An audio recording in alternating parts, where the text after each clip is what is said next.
नमस्कार दोस्तों, हमारे चैनल सनातन पर आपका स्वागत है।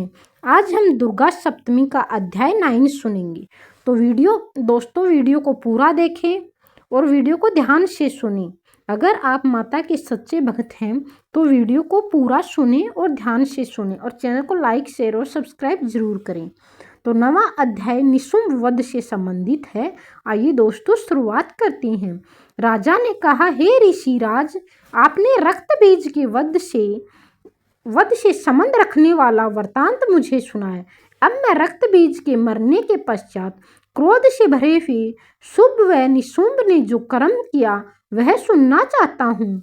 महर्षि मेधा ने कहा, रक्त बीज के मारे जाने पर शुंभ और निशुंभ को बड़ा क्रोध आया और अपनी बहुत बड़ी सेना का इस प्रकार सर्वनाश होते देखकर निशुंभ देवी पर आक्रमण करने के लिए दौड़ा। उसके साथ बहुत बड़े बड़े असुर देवी को मारने के वास्ते दौड़े और महापराक्रमी शुंभ अपनी सेना सहित चंडिका को मारने के लिए बढ़ा। फिर शुंभ और निशुंभ का देवी से घोर युद्ध होने लगा और वह दोनों असुर इस प्रकार देवी पर बाण फेंकने लगे जैसे मेघों से वर्षा हो रही हो, और उन दोनों के चलाए हुए बाणों को देवी ने अपने बाणों से काट डाला और अपने शस्त्रों की वर्षा से उन दोनों दैत्यों को चोट पहुंचाई। निशुंभ ने तीक्ष्ण तलवार और चमकती हुई ढाल लेकर देवी के सिंह पर आक्रमण किया। अपने वाहन की चोट पहुंचे देखकर देवी ने अपने शूर्पर नामक बाण से निशुंभ की तलवार व ढाल दोनों को ही काट डाला। तलवार और ढाल कट जाने पर निशुंभ ने देवी पर शक्ति से प्रहार किया। देवी ने अपने चक्कर से उसके 2 टुकड़े कर दिए। फिर क्या था, दैत्य क्रोध के मारे जल भुन गया और उसने देवी को मारने के लिए उसकी ओर शूल फेंका, किंतु देवी ने अपने मुक्के से उसको चूर चूर कर डाला। फिर उसने देवी पर गदा से प्रहार किया। देवी ने त्रिशूल से गदा को भस्म कर डाला और उसे कहा कि तुम यहाँ से चले जाओ वरना मैं तुम्हें खत्म कर दूंगी। इसके पश्चात वह फरसा हाथ में लेकर देवी की ओर लपका। देवी ने अपने तीखे बाणों से उसे धरती पर सुला दिया और उसको हरा दिया। अपने पराक्रमी भाई निशुंभ के इस प्रकार से मरने पर शुंभ क्रोध में भरकर देवी को मारने के लिए दौड़ा और अपने अस्त्रों शस्त्रों से प्रहार किया। रथ में बैठा हुआ उत्तम आयुधों से सुशोभित अपनी 8 बड़ी बड़ी भुजाओं से सारे आकाश को ढके हुए था, पूरे वातावरण को अंधकारमय बना दिया था। शुंभ को आते देखकर देवी ने अपना शंख बजाया और धनुष की टंकोर का भी अत्यंत दुस्सह शब्द किया। साथ ही अपने घंटे के शब्द से, जो कि संपूर्ण दैत्य सेना के तेज को नष्ट करने वाला था, संपूर्ण दिशाओं में व्याप्त कर दिया।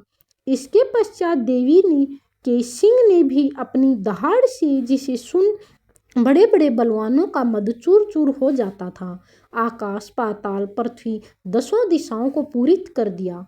फिर आकाश में उछलकर काली ने अपने दांतों व तथा हाथों को पृथ्वी पर पटका। उसके ऐसा करने से ऐसा शब्द हुआ जिससे कि उसे पहले के सारे शब्द शांत हो गए। इसके पश्चात शिवदूती ने असुरों के लिए भय उत्पन्न करने वाला अट्टहास किया, जिसे सुनकर दैत्य थर्रा उठे और शुंभ को बड़ा क्रोध हुआ। फिर अंबिका ने उससे, अरे दुष्ट, खड़ा रहे। कहा तो आकाश से सभी देवता जय हो बोल उठे। शुंभ ने वहां आकर ज्वालाओं से युक्त एक अत्यंत भयंकर शक्ति छोड़ी, जिसे आते देखकर देवी ने अपनी महोलका नाम शक्ति से उसे काट दिया। हे राजन, फिर शुंभ के सिंहनाद से तीनों लोक व्याप्त हो गए और उसकी प्रतिध्वनि से ऐसा घोर शब्द हुआ जिसने इससे पहले के सब शब्दों को जीत लिया। शुंभ के छोड़े बाणों को देवी ने और देवी के छोड़े बाणों को शुंभ ने अपने बाणों से काट सैकड़ों और हजारों टुकड़ों में परिवर्तन कर दिया। इसके पश्चात जब चंडिका ने क्रोध में भर शुंभ को त्रिशूल से मारा तो वह मूर्छित होकर पृथ्वी पर गिर पड़ा। जब उसकी मूर्छा दूर हुई तो वह धनुष लेकर आया और अपने बाणों से उसने देवी काली तथा सिंह को घायल कर दिया। फिर उस राक्षस ने 10,000 भुजाएं धारण करके चक्रादि आयुधों से देवी को आच्छादित कर दिया। तब भागवती दुर्गा ने कुपित होकर अपने बाणों से उन चक्रों तथा बाणों को काट डाला। यह देखकर निशुंभ हाथ में गदा लेकर चंडिका को मारने के लिए दौड़ा।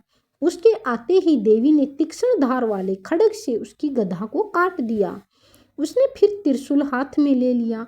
देवताओं को दुखी करने वाले निशुंभ त्रिशूल हाथ में लिए हुए आता देखकर चंडिका ने अपने शूल से उसकी छाती पर प्रहार किया और उसकी छाती को चीर डाला। शूल विदीर्ण हो जाने पर उसकी छाती में से एक उस जैसा ही महापराक्रमी दैत्य ठहर जा कहता हुआ निकला। उसको देखकर देवी ने बड़े जोर से ठहाका लगाया।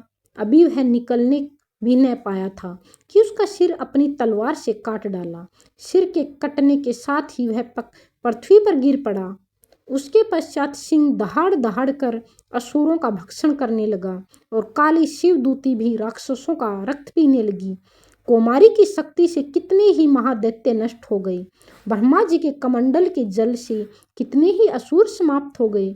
कई दैत्य माहेश्वरी के त्रिशूल से विदीर्ण होकर पृथ्वी पर गिर पड़े और वाराही के प्रहारों से छिन्न भिन्न होकर धराशायी हो गए।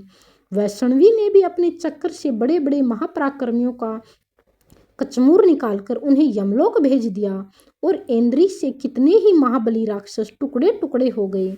कई दैत्य मारे गए, कई भाग गए, कितने ही काली शिवदूती के और सिंह ने भक्षण कर दिया। इस प्रकार यह अध्याय खत्म होता है। अगर दोस्तों आपको वीडियो अच्छी लगी हो तो आपको माता रानी की कसम आप चैनल को लाइक करें, शेयर करें और सब्सक्राइब करें और वीडियो को अपने सभी दोस्तों को व्हाट्सएप, टेलीग्राम, फेसबुक हर सोशल साइट पर ज़्यादा से ज़्यादा शेयर करें ताकि मैं अपनी जानकारी सभी लोगों तक पहुंचा सकूं। मिलते हैं दोस्तों एक नेक्स्ट वीडियो के साथ। तब तक आप अपनी सेहत का ध्यान रखिए और अपनी फैमिली का ध्यान रखिए। जय हिंद दोस्तों, जय माता।